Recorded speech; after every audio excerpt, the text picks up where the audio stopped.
Why, hello there. Fancy seeing you here, listener. Or have we got a treat for you because it's New Meta episode 14. We've got a jam-packed episode talking about mids in the meta. And joining me is the usual gang. Adam, start with you. Welcome again, and how are you? Well, I'm not used to being introduced first. Really switched it up on me. Caught you off guard with the introduction. Yeah. Well, I don't have anything super exciting. Things are going well. Yeah. Because Marco's got the big news over here, so that's why. Oh yeah. You should just cut straight to him. Yeah, go on then, Marco. This big news this morning. Go on. What's the headline? I mean, it's not huge news, but we got a big medal dink. We got back to Immortal finally after some little bit of grind. Felt good. Made a Twitch clip. Always exciting. So yeah, doing pretty well. Yeah, it's good to hear. I must say, just to cut you down a bit, we've been inundated with emails saying we want guest Nick every episode. Oh, we just want guest Nick. That's what we want. Come on, change the lineup. So yeah, it feels bad. You'll have to cling tight to your Immortal badge. Yeah, I'll wear it proud. Yeah. Does it even count if you spam Mars? Alright, this is not the case. I've played him a few times. I am 10-0 though, not gonna lie. That hero's pretty good. Also, what I was gonna mention, jumping the gun of Stan's question of how games been going, so obviously they've been going well, getting the climb on. Honestly, I've not lost in a long time in solo ranked. So, do you remember when I spoke to you about me playing POS 5 Nyx Assassin? Do you remember that? Yeah, I remember that. That was rough. That was like kind of a low time. Everyone's like, Position this guy's 5 lost Nyx, it. go Midas first. Yeah, I remember that. Yeah, we kind of lost in 20 minutes or something. It wasn't my fault. Yeah. Anyway, that is the second to last loss I've had in solo ranked, and it was 9 days ago. That's the kind of to be fair, you arrows did we're talking. leave the country for 5 of those days. I went. It was maybe like 4 of those days. But you got to remember. I mean, you should know your roommates. When he plays like 14 games in a day. That happened one day. Yeah, does get the games in well. You know, there was a time last summer, Marco, where I went on holiday like with my family for like 2 weeks, and I didn't for those 2 weeks I didn't lose a single game. I mean, all right, let's pipe down. All right, I'm just saying I don't know what it feels like to lose. No, I'm jealous of Immortal, to be honest. It's such a sick climb. What's the rank? Have you mentioned it yet? 3.8. So 3,800 best player in Europe. UK maybe. Wow, come on. UK's not that good. No, you still got a ways to go to catch up to Rhyme. Rhyme's in the past. It's all about the coach. New meta, chaos. new UK, DotA heads, all change. Yeah, all is well. Yeah, good to hear about some climbing. Adds a lot of credence to our podcast. I mean, a lot of our credibility was riding on Marco getting Immortal again. So I was sweating every day, like fuck. I need to get this for our livelihood. Yeah. Speaking of the podcast, worth saying. I've been harking on about the Discord, so I won't mention it again here. But the first party evening we are planning for tomorrow, and tomorrow is going to confuse Adam and Marco, particularly Adam, because I don't think he knows that we're pre-recording this episode for Tuesday. Nope. So when you hear this, tomorrow is the first party day, being Wednesday, which was the highest or joint highest vote in the little straw poll we did. So going forward, at least provisionally for the time being, Wednesday evenings will be the days that we're going to try and get some party games in. I will have already told you this on the Discord, probably. So we're dealing with some like weird time travel because we're recording this episode like 4 days in advance or something. Anyway. So yeah, Wednesday, pencil that in for some evening games. I'm super looking forward to it, especially if we can get like an in-house with like 10 people. That would be amazing. Yeah, 5v5 will be so fun. Completely. So Wednesday evenings, put that one in the calendar. And if you're not part of the Discord, then join the Discord, and there you'll find all the info. If you just want to play some party games or anything like that. Final thing, this is the first episode of the new schedule, so clap for us. Every Friday from now on, there'll be an episode, and every other Tuesday. So this one's going out on a Tuesday. There won't be another Tuesday episode for 2 weeks. But every Friday we'll be here. So that's good. So now we're done with that, we can move on to the actual topic at hand, which is mids in the meta. And we've all chosen a mid hero to talk about, but which we'll do in a little while. But first, I'm just going to self-indulge a little bit, given that mid lane is my favourite lane, and just sort of talk about how we feel about mid lane and like the mid heroes at the moment. Because I personally think that mid's in a better place than I can remember for quite a while. It's quite a fun lane, a lot of variety and stuff like that. I mean, Marco, you've been playing a lot of pubs, obviously, with your climb to Immortal. What would you say about like the state of mid lane? Do you think it's pretty good variety, right? A lot of stuff happening. Yeah, I feel like you don't normally see the same heroes spammed over and over. I'm trying to think of mids. I just keep thinking of playing Mars. So yeah, in the mid, you're not. So obviously, we used to have this big Viper spam. That was super common. You'd see him picked or banned every game. That's not the case anymore. Honestly, when I think of mids, nothing springs to mind because there's so much variety. Exactly, like that's a good sign, right? If you'd said this question like a month ago, you're thinking straight away about Viper, just like destroying pubs and stuff. Kunkka. With these heroes that just dominate. Kunkka, like you say. He got a big nerf, so we don't see him anymore. But yeah, the little tinkering patches that they've done have sort of evened this stuff out, and there's a lot of variety. Honestly, I've seen really weird mids in some of my games. So I've seen a Lifestealer mid recently, maybe today. I saw Naga mid, Naga Siren, which to me was new. Never seen that before. Yeah, you see heroes like Klinks, Quap, Storm, Shadow Fiends are getting pulled out again. Yeah, there's loads. Yeah, so much variety, which is really cool. Do you have any thoughts on mid at the moment, Adam? Like, just like you say, like lots of options, basically, isn't it? Yeah, well, I just pulled up DotA buff. Do you want to guess what the most picked mid hero is, just in Divine and Immortal? Most picked mid hero. Pick percentage. Is this filtered by mid roll? No, it's just pick percentage. Yeah, so I feel like I know that Mars has got crazy high and he could be played mid, but right, he's the highest, but like I don't really consider him fair enough. Mid. I don't really know. Maybe Necro's like Ember. I was going to say Ember's picked. Ember's a big pick in the mid or the safe lane. Viper, Ember. Ember's pretty close. He's definitely he might be the first one where like he's majority of the time mid, but one that I see a significant amount of the time in the mid is Monkey King, and he is the most. Oh yeah, Monkey that's quite common. Yeah, but he's like he can definitely spread out. I mean, he's probably half and half between safe lane and mid, but he's definitely a popular gotcha mid. Just a lane dominator for a lot of things. Yeah, that's true. But I think that's what you said. Like Viper, his Nether Toxin going from 5 to 6 seconds. It's not like 100% uptime anymore. It definitely doesn't stack. Dropped right? him. That was another one. Yeah, definitely dropped him down to where it seems pretty wide open and a lot of wonky like picks you can do, because you can just try and win. You just can pick a nice like 1v1 matchup, like what you said. You saw a Lifestealer. I'm sure that was a nice matchup to pick a Lifestealer in that scenario. I could definitely see a mid Lifestealer doing things. Yeah, there's lots of weird heroes that you can play mid. That Lycan, I've seen Lycan played mid like a surprising amount. And there's also another thing that we take for granted. There's loads of different like play styles you can play mid. Back in TI7 era, everyone was playing these like aids mids, the green heroes. The Matumba Man did it best, hence why they won.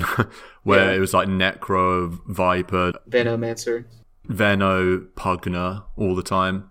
But now there's like loads of different. I've written just different types here. Tons of farming heroes. Or not tons, but like you can go the farming route with Medusa's played a bunch, Morphling's played a bunch, Alchemist is coming back.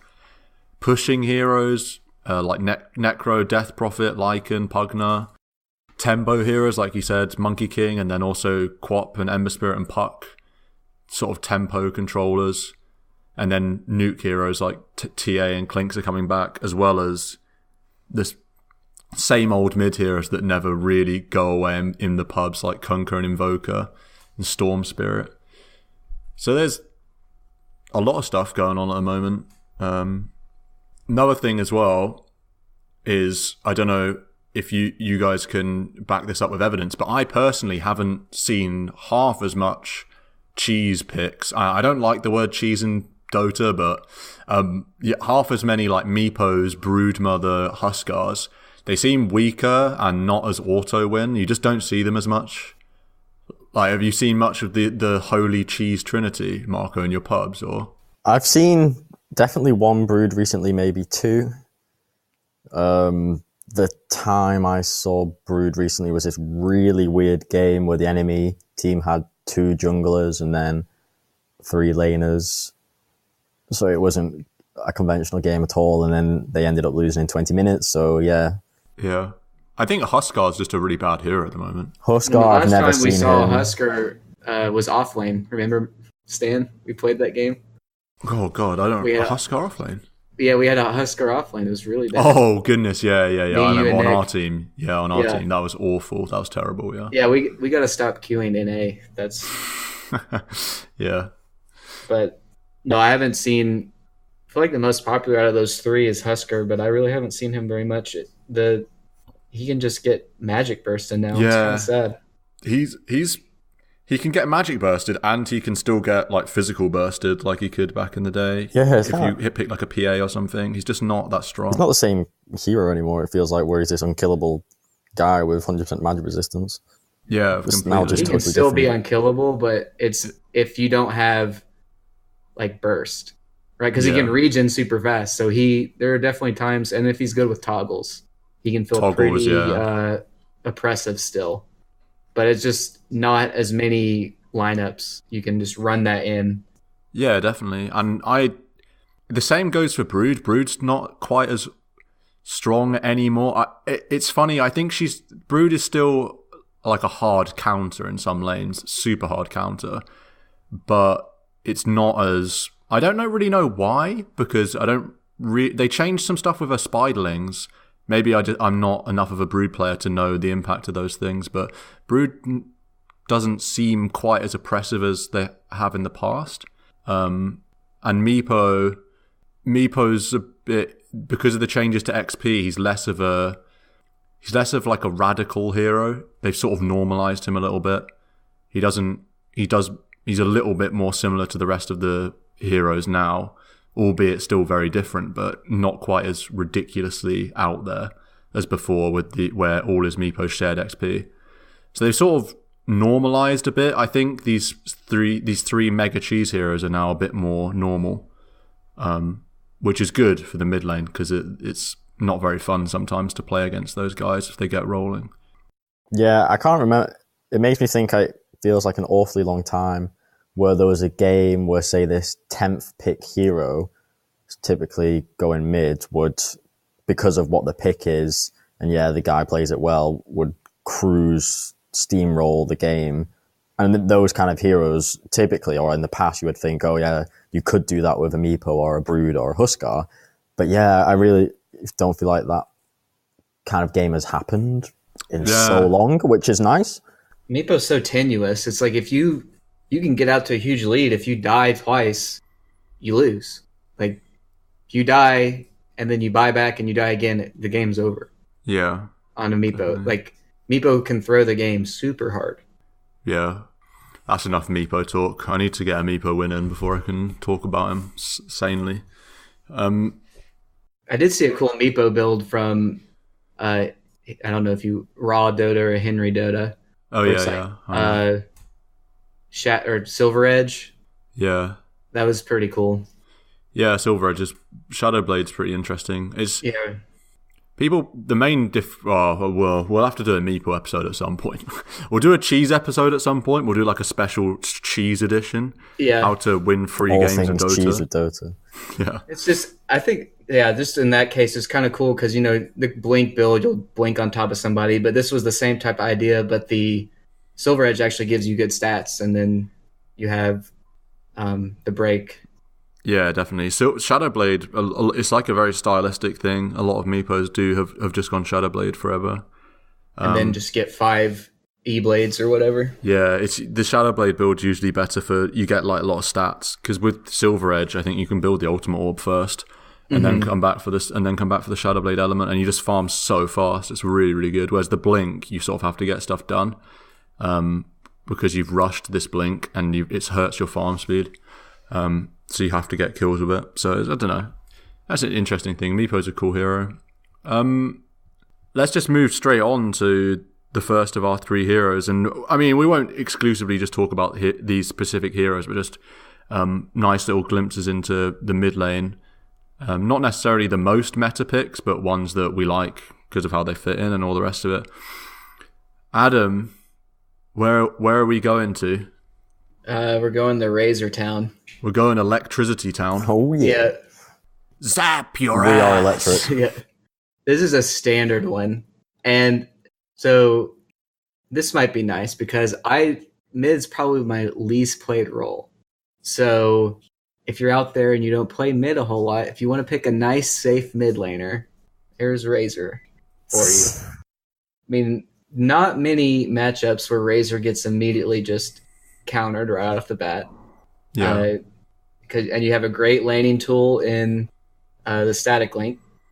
In a lot of matchups, you're just going to win from static. You'll win off the back of that, yeah. And then other times, he's got really good flex skill points, and his new passive, that's actually the cool build that I've been liking to go now, where you kind of eschew or ignore Plasma Field, the Q, for a long time.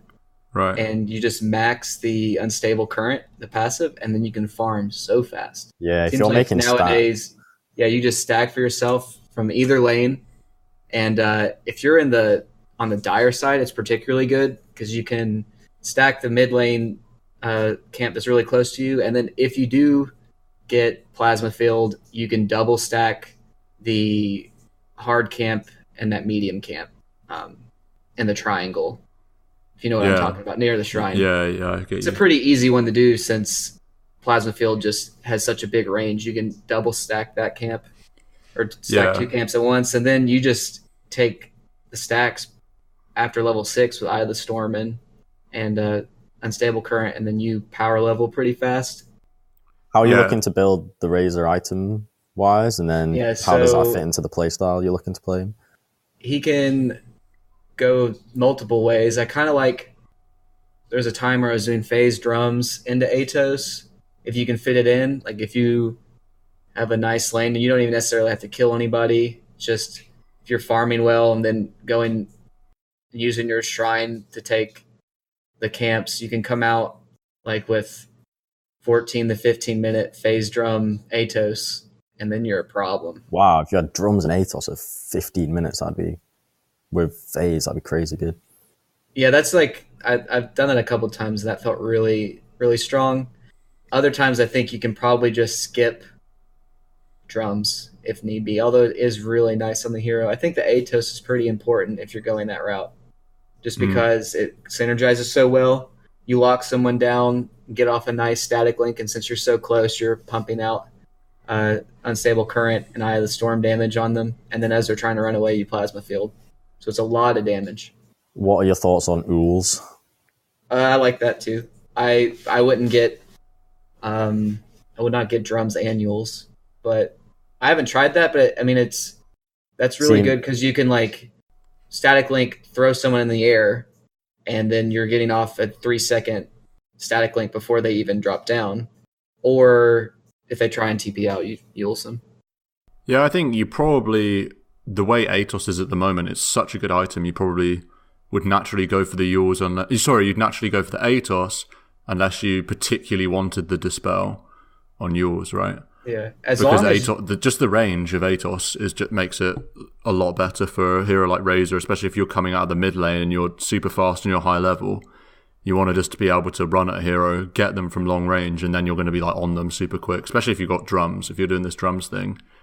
Yeah, as long as Rod cripple the active, as long as that's 50 mana, Razor, I think, can pretty much build that every game. Yeah. Don't know how they've not nerfed that mana cost, honestly.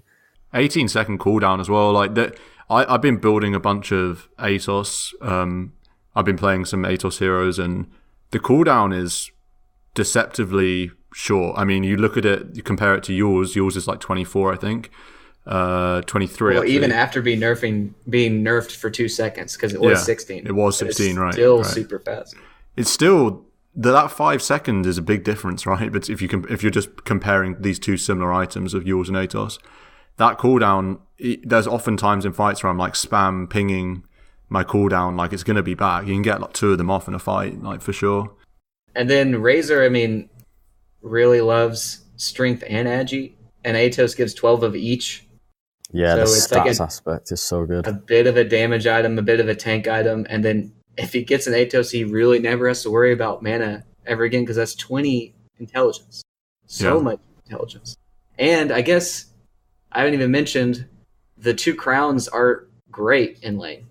Like, so great. They're so good. They're so efficient. There's not even a recipe. Like, they're arguably as good as Wraithband Nulls. In terms of stats, they're more efficient. Yeah. I mean, obviously, you're not going to get the attack speed bonus of a Wraith, and that's what brings it down. But just in terms of raw stats, they're the most efficient items. 900 gold and 2 slots for 8 to everything. Yeah, it's very crowns are very damage. Underrated. Yeah. Another thing, like you said, you mentioned it at the start, the change to the passive on Razor is really what's made this hero into something else. You can get so farmed on this hero now to an extent to which that just wasn't the case beforehand. When we watched games at Stockholm and when we watched pro games, it wasn't uncommon for Razors to be at the top of the net worth in games with hard farmers on other teams. It just wasn't imaginable before they changed his passive. So yeah, this hero can farm so fast. It makes him fall off way, less hard and way later than he would have in the past. Well, you can snowball hard and not even have to get kills, just through like sheer levels and gold. Yeah, definitely. And before, like you would have to farm. Razor's always been able to take some stacks with Eye of the Storm. Like that was always kind of a thing, but before, if you wanted to supplement it, you had to get max plasma field, and that was pretty expensive to spam out. And that was before Atos was an item that was worthwhile on Razor. So you have huge mana problems, and that was what would limit your farming speed. But now, this is like free. I mean, even though plasma field is more damage, unstable current is free, and it's every 3 seconds when you have it maxed. The fact that it's free is so sick. Yeah, it's so good. Is there any particular heroes it's worth pointing out? I mean, obviously, some people it might be obvious to experienced players which heroes Razors are good against, but in terms of when you're looking to pick Razor, is there any particular picks or heroes or types of heroes you're looking for? I mean, he definitely feasts on some melee heroes. Right. That's for sure. I mean, just looking at DotA buff kind of makes sense, but his biggest advantage is Troll. And Troll is super sad. I mean, you can still you can't target someone with, like if a Lifestealer rages, you can't static link them, but if you've static linked and then they rage, you're still sucking damage. So he's good against Lifestealer or Ursa. If you do a side lane thing he was very strong against Tide, having experienced that lane. Yeah, and like Underlord. Heroes that can't get out of static link are kind of screwed. Yeah. He's really good against Jug as well. I've got a memory of when I was new to Dota, someone static linking a Jug on my team who then turned an Omni Slash with like 0 damage or something. Maybe that was recent, actually. Maybe that was post Omni Slash change. Well, maybe the thought was that you debuff because you dispel right before you Omni Slash, but you do not dispel off Static Link. Yeah, you don't, yeah. And then even if you are very strong in the lane, you don't have to max Static Link. Like you can get away with just having 2 points of it. Yeah, still win the lane. 2. Yeah, you can still win the lane off of that. And then that gives you 3 points in the passive to take camps once you're level 6. It just all kind of depends.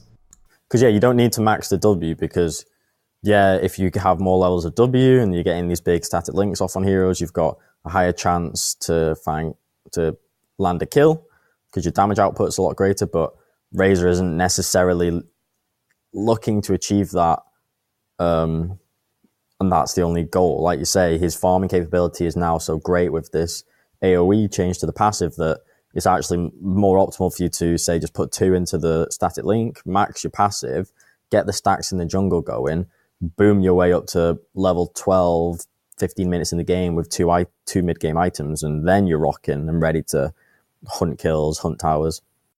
Yeah, and you, it's like what you said. You don't, like, you're not, with the way the mid lane is, it's too short, I guess what I'm trying to say, for you to take advantage of sucking as much damage as possible and killing someone.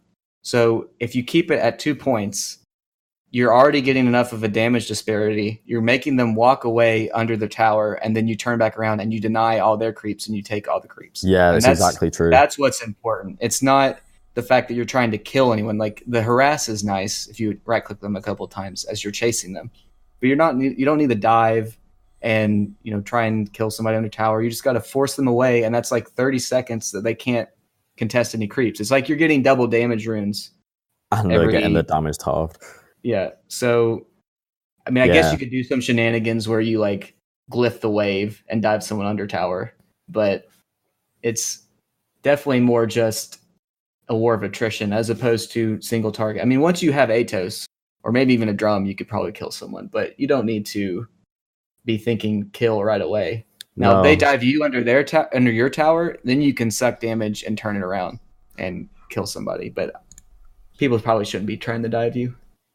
But yeah, more than 2 points if you're playing the mid lane, like you say, is kind of overkill and not getting the value from it. I was thinking to myself today, I don't know if this is really relevant to what we just spoke about, but when you speak the idea of mid lane, war of attrition, the idea of you don't need to get a kill, but just look to dominate the lane, win CS. I feel like this classic 1v1 mid laner ideology of like basically being nearly pure CS war has died over time as kind of the general masses and understanding and gameplay has improved.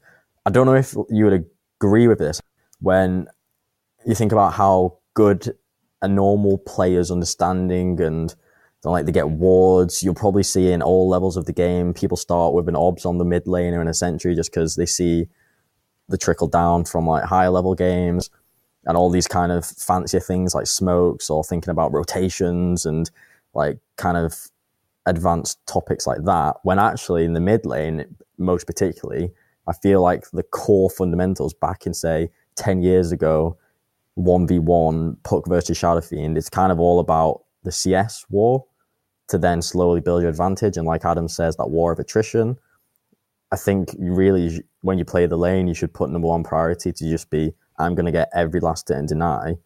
And naturally over 5, 6, 7 minutes, you'll have such a dominant snowball build up that then you can get kills or towers or whatever. Pro level games, you do not see 1v1 mid solo kills. Yeah. Solo kills do not happen in the mid lane anymore because people are so good unless the matchup is so egregious, like Husker Dragon Knight at TI, last TI, when CCNC dumpstered no one because there was nothing you could do in that lane, and the way they had drafted supports, there was not going to be anybody rotating the help, so he just had to take it. Oh yeah, definitely. But what I would say is there's definitely just from what I've seen from like cool videos, pro replays, where they're like, oh, my thinking like Lina versus SF, and then there was another one today which was Quap versus TA, where it's like people doing guides and they're like, my job on the first wave is to bully him out. Like, I don't care. I'll sacrifice creeps for it.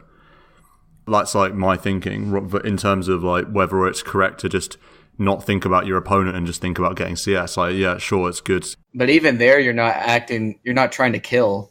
You're just trying to bully them away. I completely agree. Yeah, you're not trying to kill. That's fine for the first wave, and I'm also not saying that you should.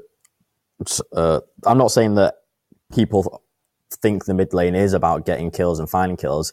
The thought I had was that I feel like across the MMRs of pubs that when people play the mid lane, they're thinking, okay, they may be thinking a bit like, oh, like if I get a kill in mid, that means I win the lane, or they might be thinking fancy things like sentry ward, D-wards, or fancy things like stacking the woods, or like fancy things like trying to coordinate a smoke with a rotation, or just these kind of whatever, when the thought I had was, I think most value would come from if you scrap all this kind of intermediate and above ideas and just go, I'll get every last hit and deny. Oh yeah, and I'll win. I'll play the game slow and steady. I'll bring regen. I'll do minimal harass. I'll just get every last hit and deny. I'll do a little bit of bullying. Last hits denies. Let's not like think about anything else. And I think if you have that attitude, you'll get a lot better at mid and you'll get a lot more out of the game than trying to think too high level in terms of like intermediate and above ideas of what I've just mentioned.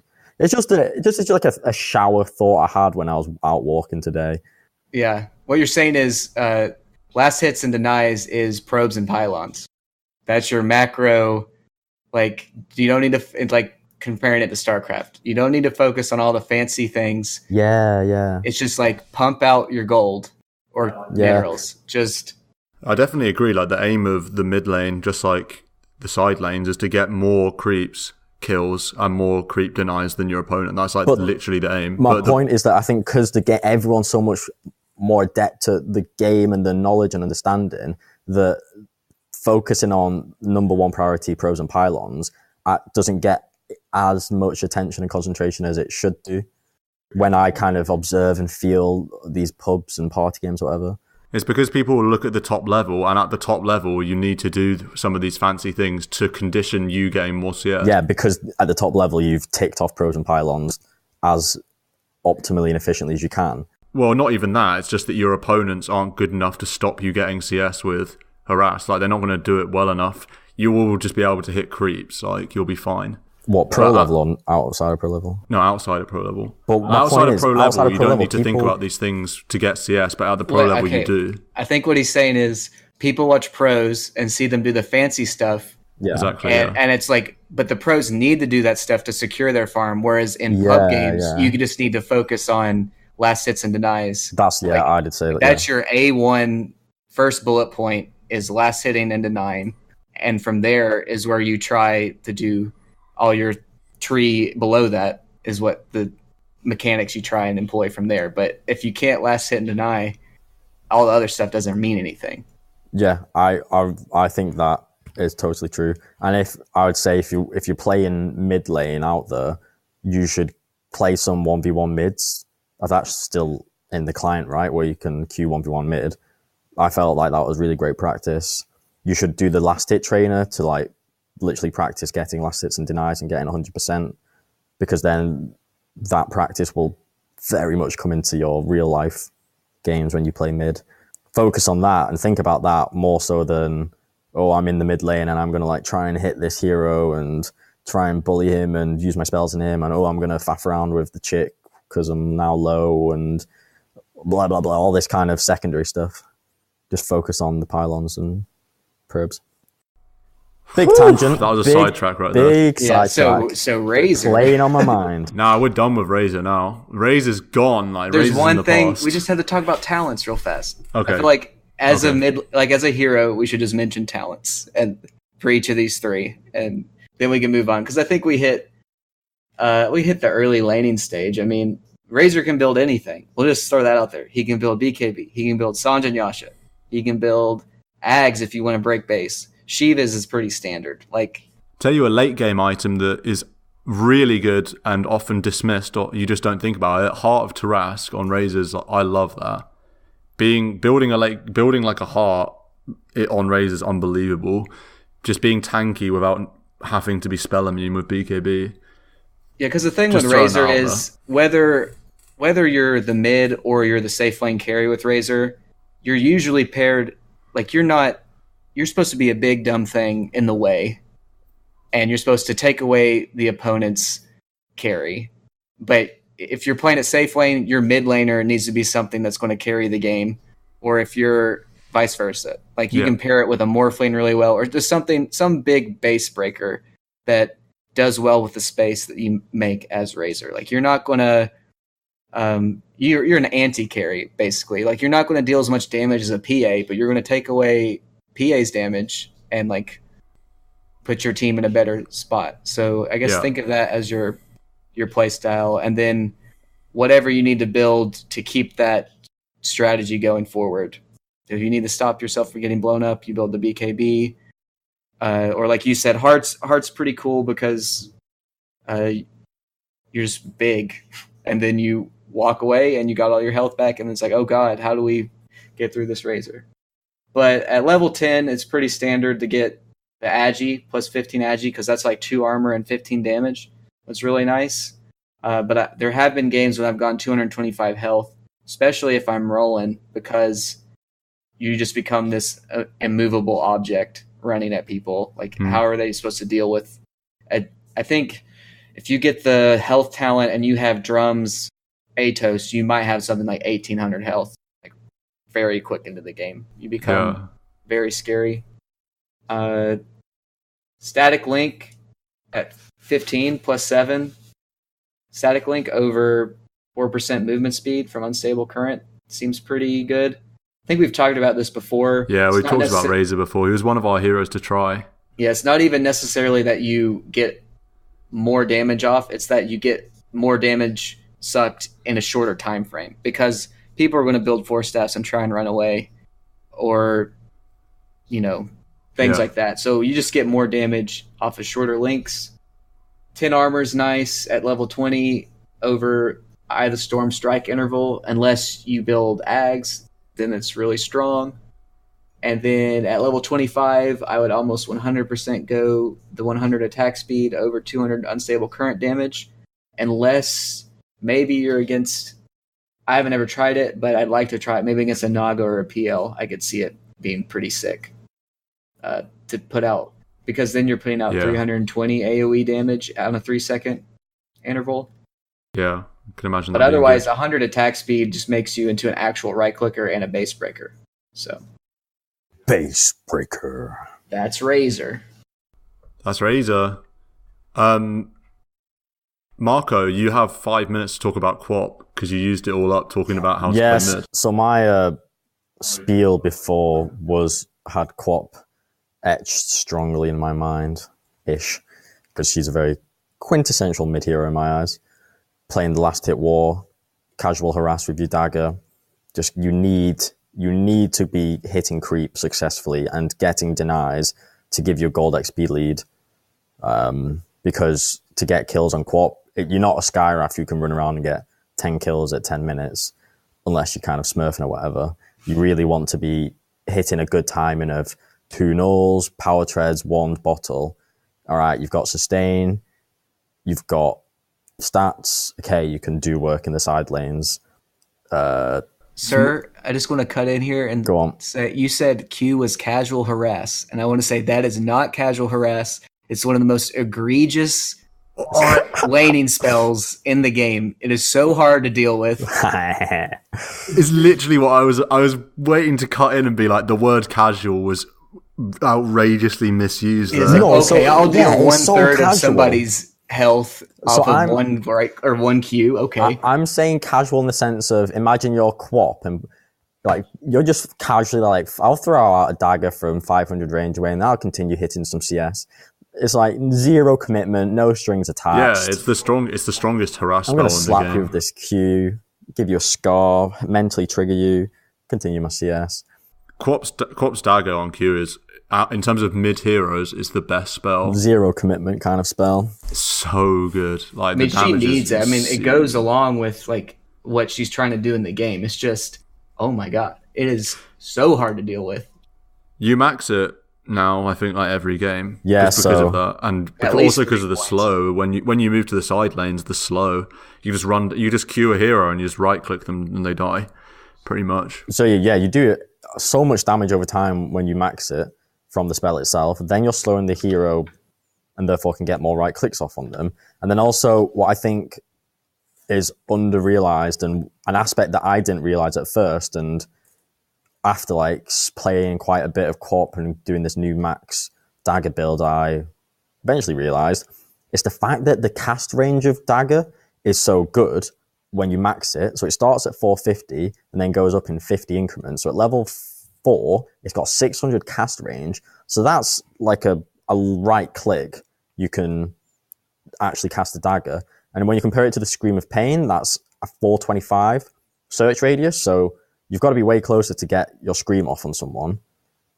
So the potential damage output is lower because you just have to be closer. With the dagger, you're throwing it at 600, then you're slowing them for 50% or something. Get your right clicks, move in, right clicks. You don't comes need to... off cooldown about 1 second later. Yeah, it's amazing. And you don't need to blink to get a kill because the slow's so strong. Yeah. You can initiate from 600 range and then you don't even need to blink to get a kill.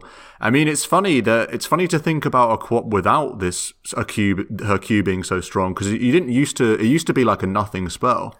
Yeah. Back in the day. And now it's like the core of the hero played up until, well, just, throughout the game. It's incredible, but certainly the early and mid game, it's like the core of the hero. Yeah, it really is. I do find it a bit surprising that so when I've looked at Dota Buffer and I see co-op's win rate across all MMRs is, it's sub 50, it's 48, 49 at all the different brackets. And I kind of find it a bit surprising because I've been playing the hero quite a bit, and when you focus on playing the same heroes, you naturally do get better at them. And like we've said before, if you want to climb MMR, the best way to do it is limit your hero pool. But yeah, I really feel like this hero as a mid laner is super strong and competent. So I'm really surprised that it's got such low win rates. I think it's a reasonably... I don't know. I don't actually think it is that hard to play anymore with the Q. It used to be harder, but now with the Q, you don't have to contend with bad blinks, which is the downfall of a lot of people getting themselves killed. Yeah. So it's a little easier to play. The max Q build is definitely easier than the back in the day max Scream build, where you had to be blinking around on a lower cooldown because you're putting points into the spell. Yeah. I mean, I'm surprised that it's a low win rate as well. I think the hero is good. One thing I'll say as well, just for co-op, just a little throwaway tip, the range of your ultimate, which should be Scream of Pain, but unfortunately isn't, it's called Sonic Wave. The range of Sonic Wave is longer than your right-click range. So in terms of maximizing your damage, you should Q someone, right-click them, and then when they leave your right-click, obviously ideal world, you're like stutter stepping so they never go away. But if you're not in range for a right-click, your ult will still hit them. And I know it feels really weird to ult someone, use your ult on someone that's far enough away that you can't right-click them, but it's longer than the animation. So you can always finish someone off with your ult if they're out of range, as it were, without needing to blink in and scream. You can just ult them. It is a visually misleading ult and can be hard to judge. I think it's one that, I'm thinking about this just for myself now, that I feel like I need to go into the demo mode to practice just free spells, get really used to where your ult will hit when you cast it. Yeah, it's literally something I'm going to do tomorrow. Range. And yeah, probably would be good for everyone. Yep. Anybody want to guess how much Shadow Strike level 3 does before reductions? Total damage? Yeah, before reductions. Level 3. Goodness me. I think at 4 it's deeps of 90. Level 3, deeps of 70. Is it 20? So 70 over, 6 seconds? 420 with a plus 80 damage on impact 500. It's more than 4 seconds. I'll tell you that. I don't know what the damage per tick is, but I know that it lasts for a while. Well, the slow lasts for 15, but there's only 5 instances of damage. 15 seconds slow. Oh my god! What? Yeah, it does. The slow decreases over time, but level 3 Shadow Strike deals 450 damage. Before wasn't too far off. Not too far off, but it's like 450 damage, and then by the time, actually, you can recast it twice in the time that it takes for the slow to wear off, because of how low cooldown it is. So the slow, I've already said it. The slow is so good. Once you leave the mid lane, it just helps your ganks like incredibly. Such an underrated aspect. The damage obviously is insane, as we know. This makes me want to play support QoP and max the Q and just run around and Q people. Yeah.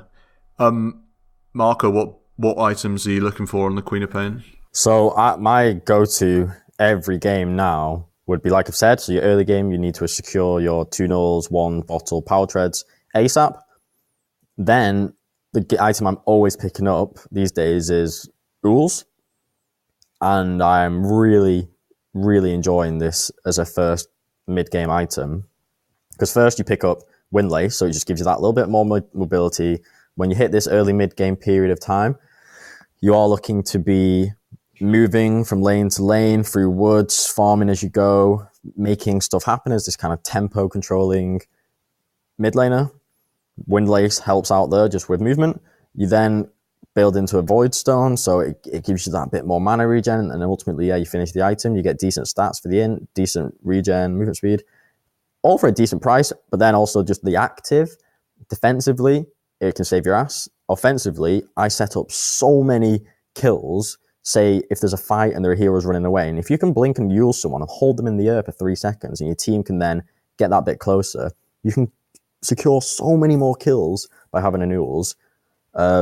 Also in fights, it's such a great, cost-effective, disabling item. So if you can lift a hero for 3 seconds and deal with the rest of the enemies, honestly, it adds more value than I think people realize. So I've always been picking up that first, and it does so much work. Then after that, there's a bit more choice. So the choices are things like Aghanims. You might go into Orchid. You might have to go into BKB. You might even want to go into Lincolns if it's a very particular kind of game. So there's a bit more choice for your second big item, and it's very much game dependent.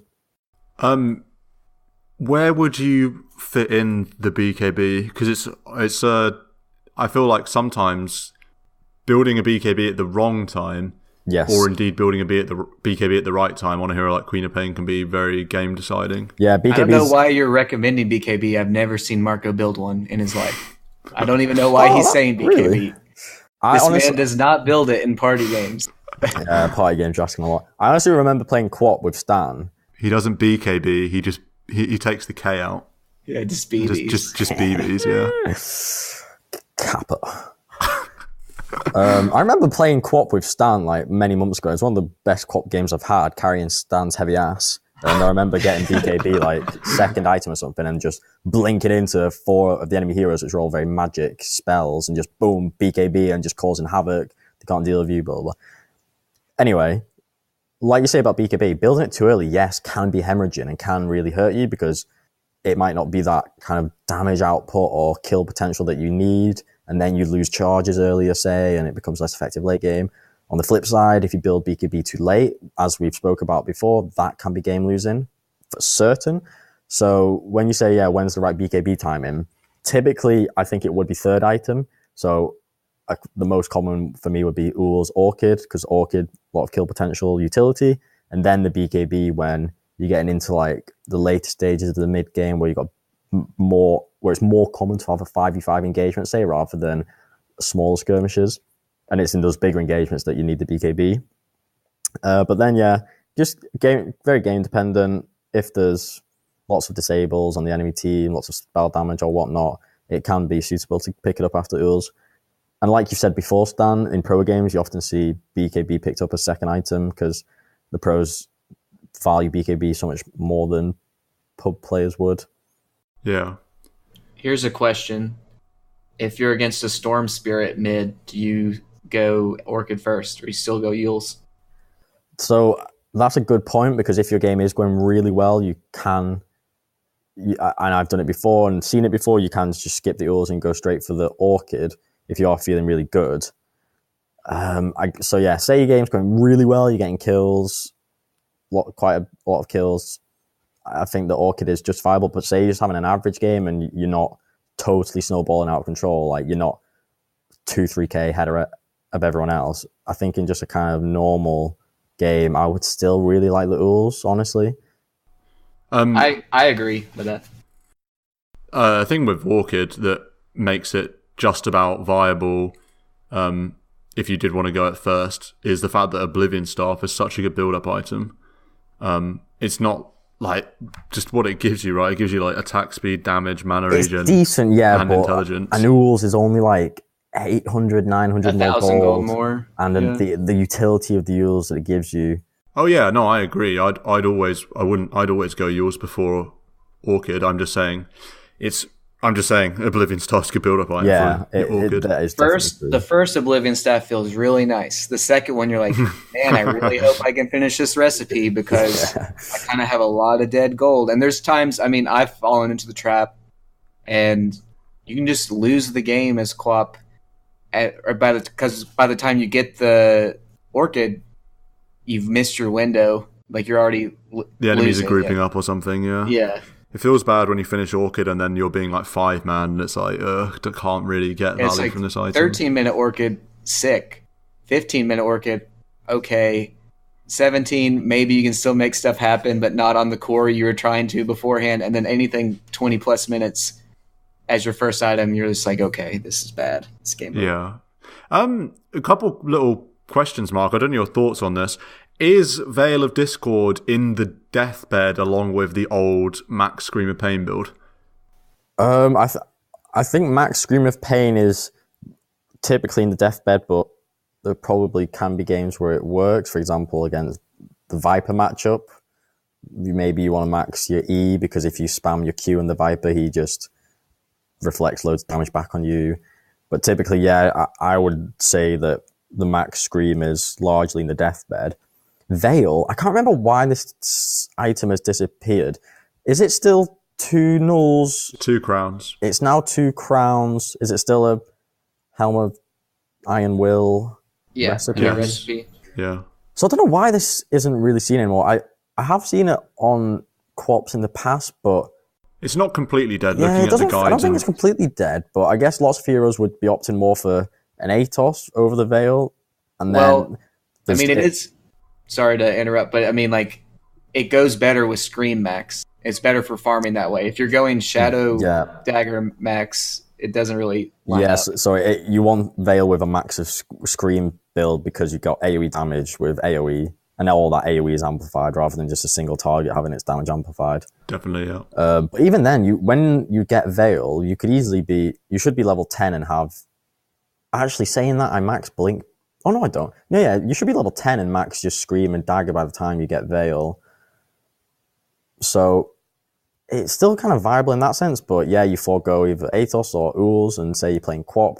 I would rather the Yules for that mobility and utility and damage output.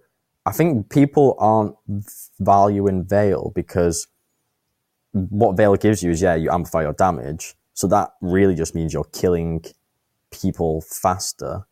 But you could say, rather than kill someone in 20 seconds because of Veil, well, just kill them in 30 seconds and just chase them down with this 600 range Q, or blink after them or lift them. And it's a much safer item if you're going to build Yules defensively.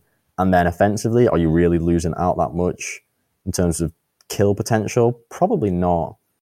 That's my thoughts on Veil. It's just not a lot of... I mean, at the end of the day, does Quap really want armor? Like, it's like the Puck armor talent before. It's like, I don't want to get this. Hopefully, you're just not getting hit by anybody. And I would rather get the Yules be survivable as opposed to tanky. Yep, exactly. Definitely, I agree. I don't know if anyone builds Veil these days. I saw it on one of the guides on Dota Buff. Someone built it. Does it even buff the ult? No, because the ult's pure. So it's like Puck Veil is great because you have Orb and Silence, and you like have 2 spells that are getting buffed. But Quap's got 1 spell really that gets amped. Yeah. Speaking of the ult, just something that's definitely worth doing in games. I've seen in high level pubs in the watch tab a couple of times. Because it's pure damage, you can Sonic Wave the enemy courier, and it's like way worth it, especially early in the game. If you have your ult up and you're level 6, just ult the courier. It gives your team like twice as much gold as any kill, maybe like 2.5 times. It's so worth it to just nuke the courier down in one go, and it one-shots it, so they don't have time to glyph. That's just a throwaway line. But Marco, I was going to ask, what kind of, obviously without going into too much depth, but what kind of game style, play style, what are you trying to achieve on a Quap in a typical Quap game? So I've mentioned the early game quite a lot, and then I've touched on the mid-game play style in my eye being with your mobility of Blink and maybe in ULs, you're sweeping across the map, you're sweeping farm because you've got an E, you can blast it out a wave pretty quickly. You should be looking to control all the runes, all the bounties with your bottle, and that factor in itself, I think, is a really big point for someone playing mid lane. Holding a bottle, if you're bottling like 2 bounties and power runes, your sustain as you move and do work and farm across the map, that's where you get the sustain from, right? Like if you're not bottling 3 runes and not getting 9 bottle charges, say, the work that you can potentially do or the farm that you can potentially get is much less. So basically, the way I see it is mid-game, you're sweeping across the map, farming, getting runes, bottles, and looking to try and get kills with +1, +2s. Your ult, you really always want on cooldown. Such a powerful ult, and it's got a massively high cooldown. But just kind of with any big ults, really, you don't really want it sat on off cooldown. Go get a kill with it. Go nick a courier with it. Maybe nick a courier. Get a kill, get an objective. That's very classic 101 DotA. And yeah, it's kind of those ideas generally. You can play reactive as Quap because you can TP rotate as mids typically would, but also you've got massive mobility with Blink so that you can be shoving a wave at an enemy tier 2 or in the enemy jungle farming, but then you can get to the mid lane or even you can get across the map pretty quick as Quap with Blink. So yeah, you really want to be active and involved, and you want to get the runes and also ferry out clarity so that you can sustain your farm. You do have farm potential with your Scream. Get your ULs, then look to get your second item, be that Orchid or BKB or Lincolns or whatever. But yeah, you just want to be kind of tempo controlling, making the kills happen, getting the kills, getting the objectives.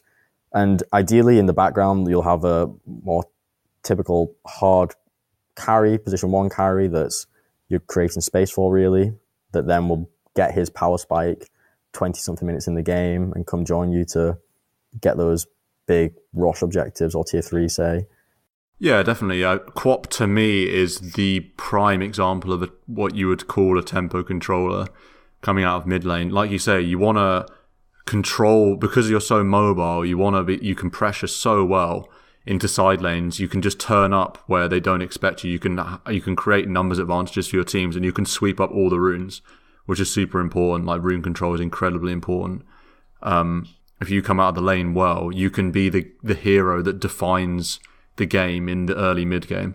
And like you say, if you're able to achieve that, then your hard carry is going to have a great time because you've able to create space for him really well. So also to jump back in time, as we often like to do, one of the other reasons I really like ULs is because you'll eventually get the cooldown reduction talent at 15. So I know that it can be tempting to get the attack speed talent, and in the past I often have because, well, it feels nice. You think to yourself, oh yeah, attack speed talent at 50, I'm going to be this big right clicker, damage, DPS dealer, yeah, fun. Especially since you get the damage talent at 10. It feels like it's synergy. Yeah. There's like it's a trick. It it synergizes so well, this 25 damage talent with the 40 attack speed. But yeah, if we're going to round up Quap, and like Adam did, we'll touch on talents. At 10, you've got 10 strength or 25 damage, and then at 15, you've got 40 attack speed or 12% cooldown reduction. Like Adam's just said, damage and attack speed talent synergize so well, you get baited into choosing it. And I know in the past I've done that because, yeah, I want to be a right clicker doing really good right click DPS. In reality, that is not Quap's game. In my opinion, you want to get strength because you don't want to die. You want to tank up a bit. You're not dealing massive right click damage in fights. You need to get spells off as much as possible. I stress to Dota friends, to podcast listeners, use spells, win games. Quap's just all about that, as every hero is. You want to be alive as long as possible in a fight. Rules will save you, Blink will save you. You get your Q off as much as possible, get your Scream off as much as possible. Strength is great. Then it synergizes, in my eyes, so well with the cooldown reduction because your Ulls is going to come up faster. Say you then build into the likes of Orchid, BKB, Hex, Shivas, all these get the cooldown reduction. So you're able to do so much more work in fights with that. Yeah, that was a backtrack point I wanted to make about why Ulls is, in my eyes, really great. Again. Well, I just like the even just Blink on a 12-second or 12% cooldown. It goes from 6 to 5.5 basically, and with a cast point being a third of a second, like that's pretty huge for you to. So it could be the difference between you getting out and dying. Yeah, absolutely. I mean, the 25 talent, I don't know if you want to talk about it, Marco, but it's the Scream of Pain Fear is kind of a bonkers ability, right? Yeah, I think it's one of the best 25 talents out there, honestly.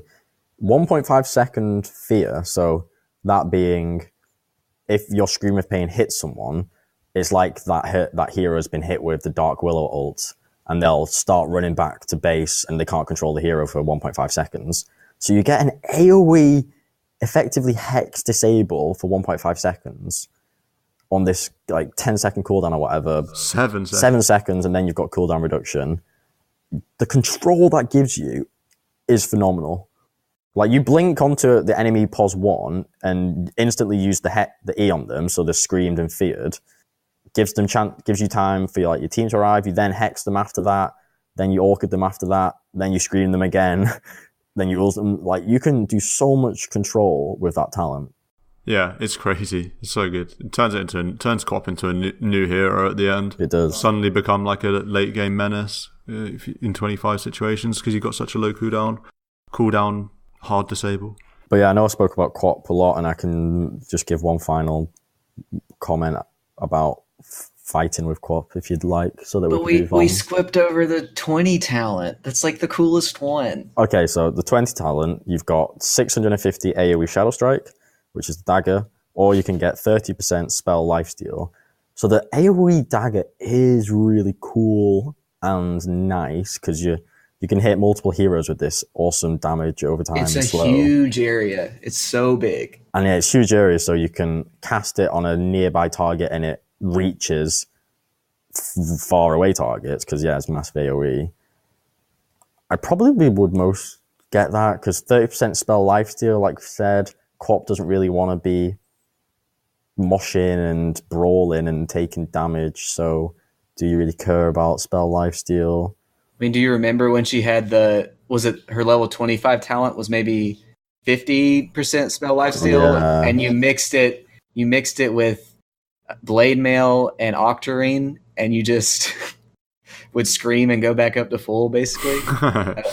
Yeah, I remember that talent. It's a weird one. The only thing I would say about the spell lifesteal is if you're going Ags, then I would say it could very much be worthwhile picking up the spell lifesteal, because if you're using your ult 3 times as often and you're hitting 600 pure damage to multiple targets, you can get massive value from that lifesteal talent.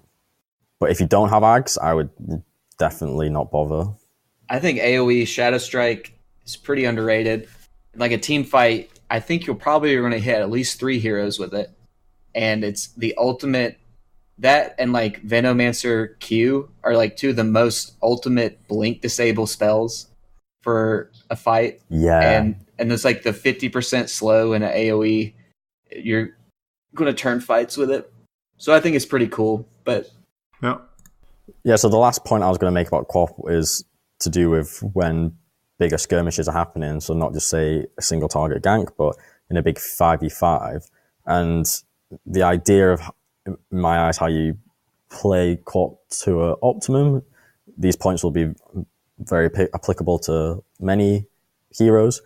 But if there's 5v5 fight, Quop's got a range of tools at her disposal to help your team win that fight.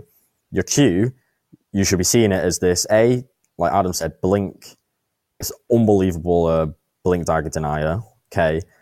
Second, unbelievable movement speed slow. So really, the dagger in fights is not only damage, but often can primarily be used for kiting and movement speed slow. So if you've got some chunky, clunky enemy hero that if you whack a Q on them, they're now moving at half movement speed. You can kind of ignore them often given they're so slowed.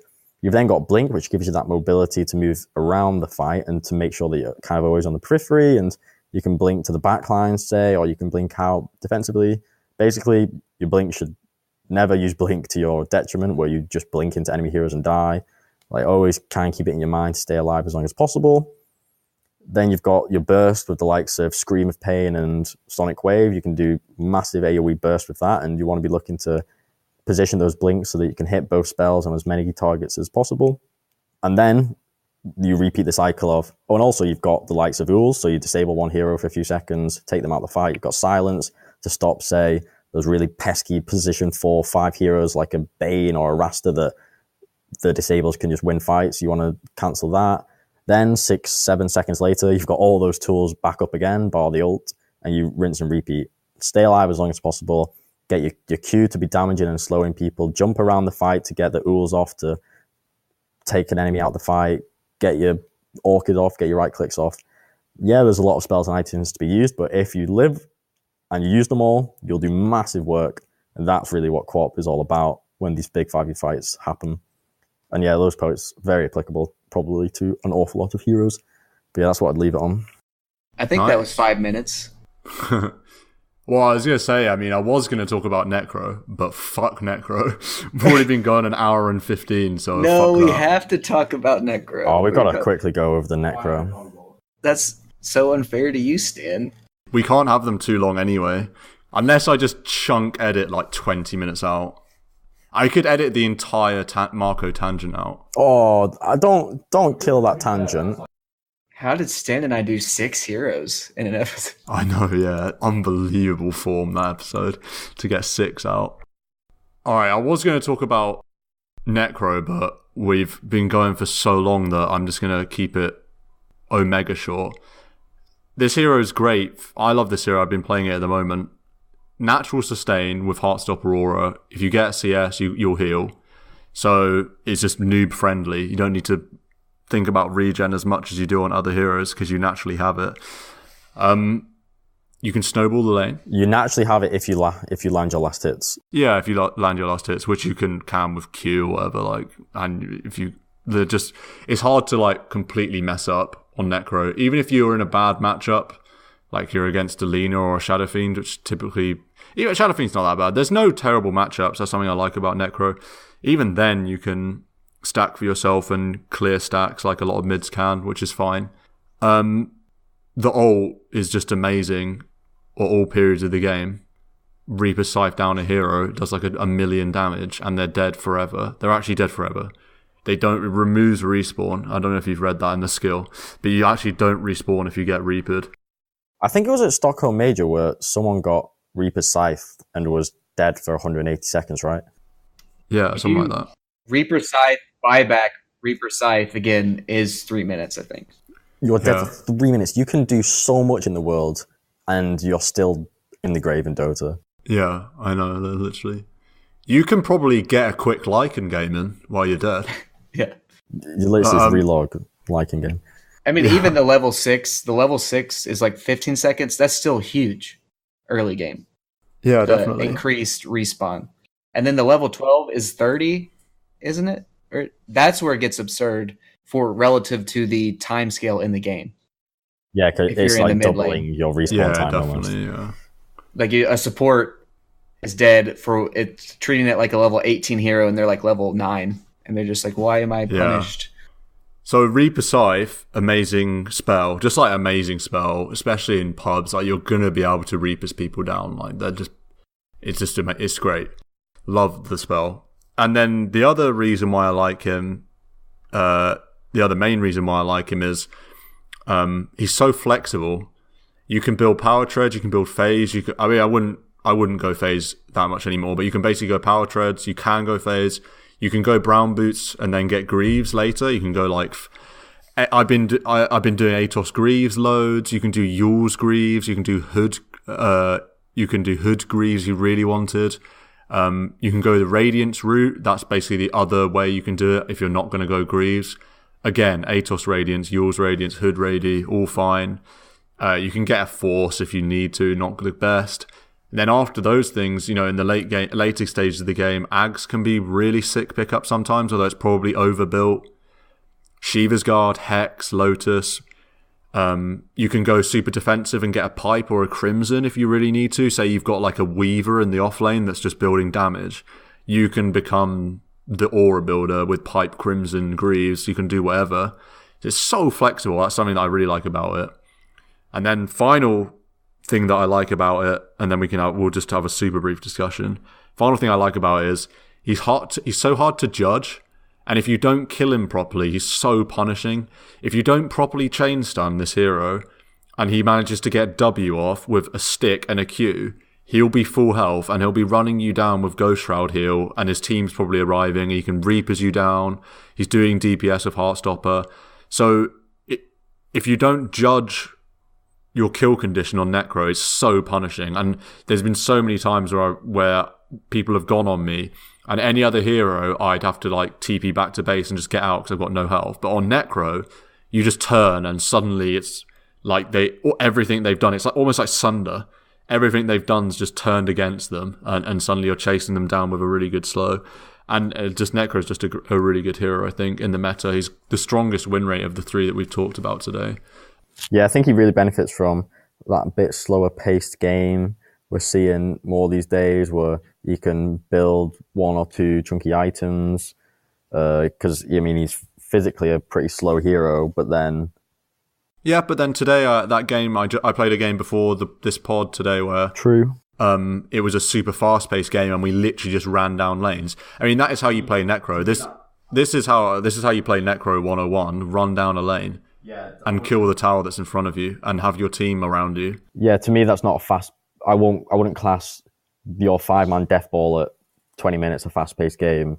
When I say fast-paced game, I mean more like lots of kills and movement across the map, where he would be slow and naturally not that great in. But in games where it's either like slower paced and you're farming up and then balling, or like you say in your game, balling pretty early, if you're just stuck in with 5 heroes and a ball running down lanes, he's loving that. He's giving so much heal. That is literally what Necro does. I mean, Necro is a group up hero. That's how you want to play him. And in this meta, sure. It's definitely favouring that kind of play style, it feels. Yeah, what you're saying is like skirmishy, gank. He's not a ganker, and he doesn't... Yeah. So... he's not a ganking mid like you see elsewhere. He just wants to ball up. But the great thing about Necro is he's so good at balling up at all stages of the game. It's so hard to engage on a Necro team because you're one Reaper Scythe away from death. If you just blast spells on a hero, they'll die.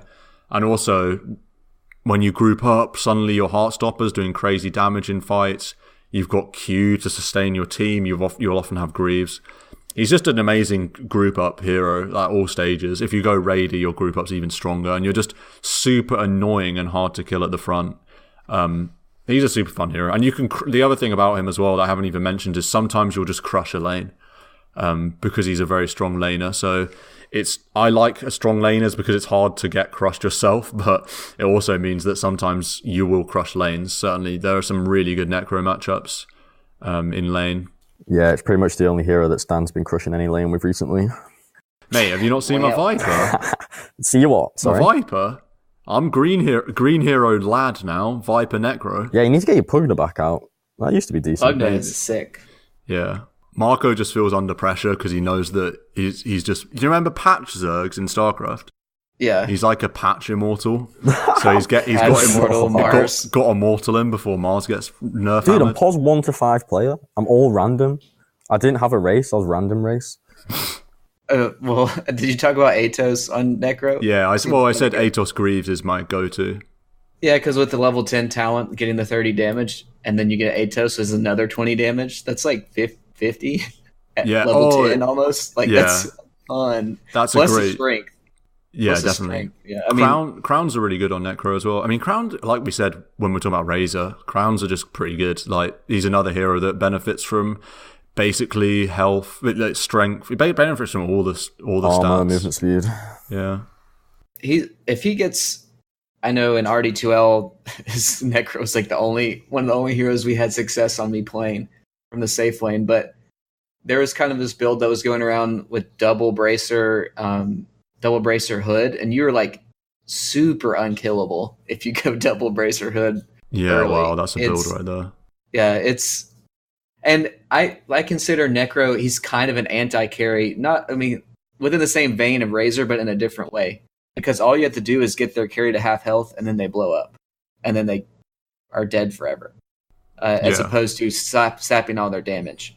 And so it's really nice single target blow up. I mean, if you're against an alchemist, it's really hard to get through those last percentage points of damage. As he's regenerating so much, but you're just like, oh, okay, I will click my R button and he will explode. And if you find a Huskar ever, they're just dead.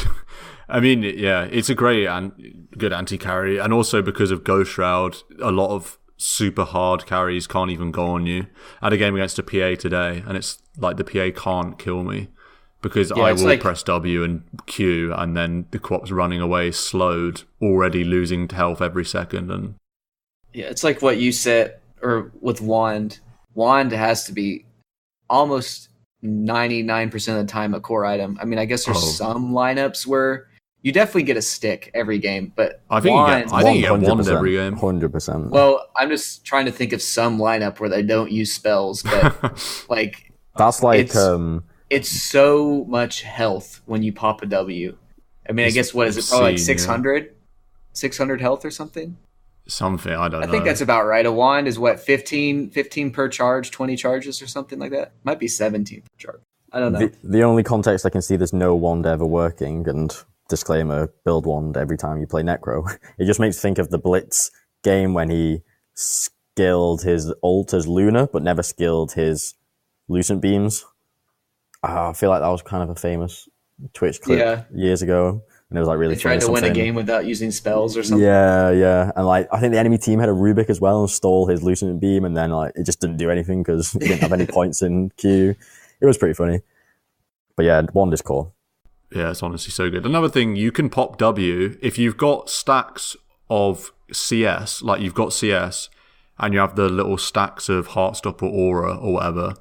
If you're just like not hitting any creeps, and you're just moving between, you can pop your W and just for a bit of extra heal.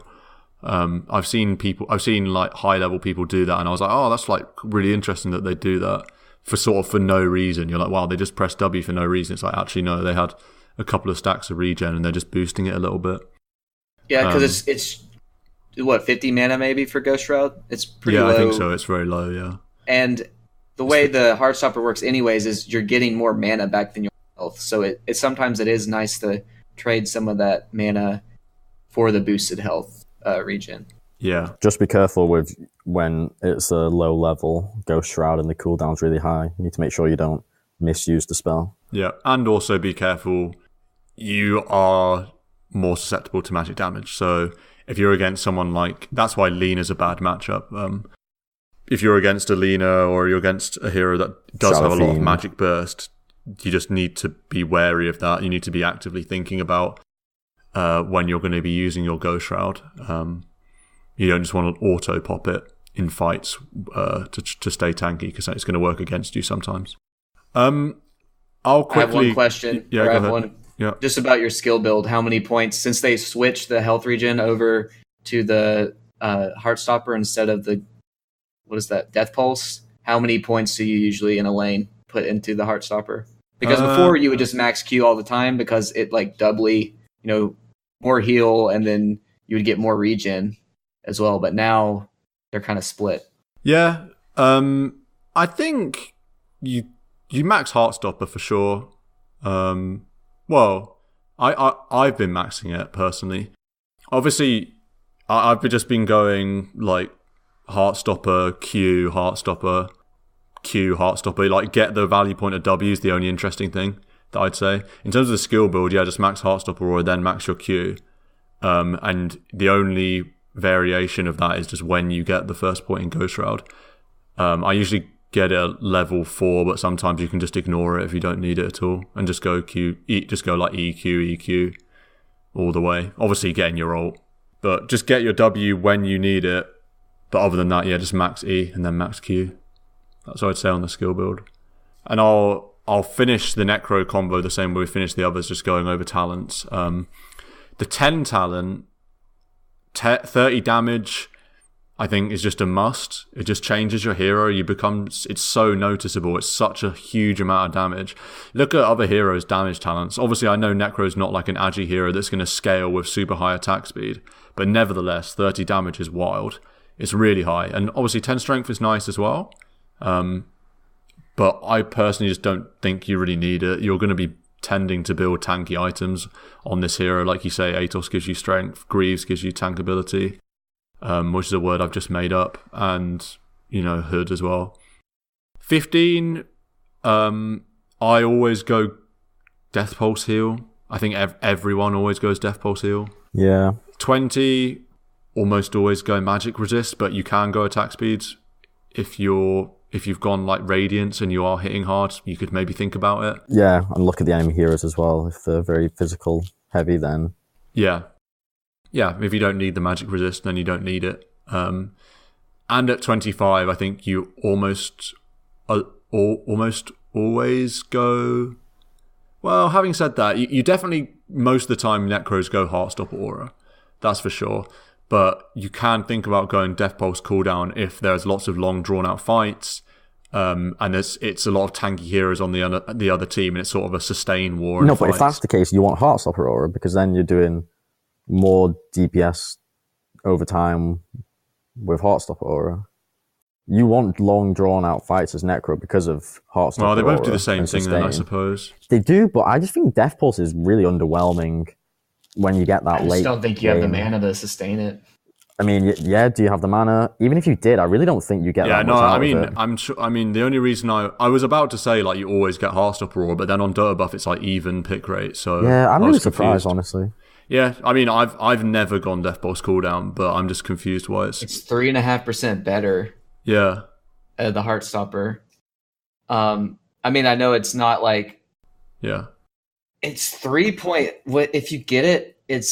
If you get the Heartstopper, it's 3.1% health decay. It's like, it is so much damage. Yeah, it's crazy. And with your sustain being like it is, you're probably lopping off 30% of someone's health just in a short skirmish. So when you've got Radiance as well, and you've got Radiance and Heartstopper Aura, it's like you just dot master. Yeah, you I remember watching a game recently on Twitch, and Necro got 25 and had Radiance, and the casters were like, after this team fight, let's look at the damage graph, and I guarantee Necro's like off the charts, and they were right. It was so much higher, just quietly, without right-clicking anyone, just top of the damage charts.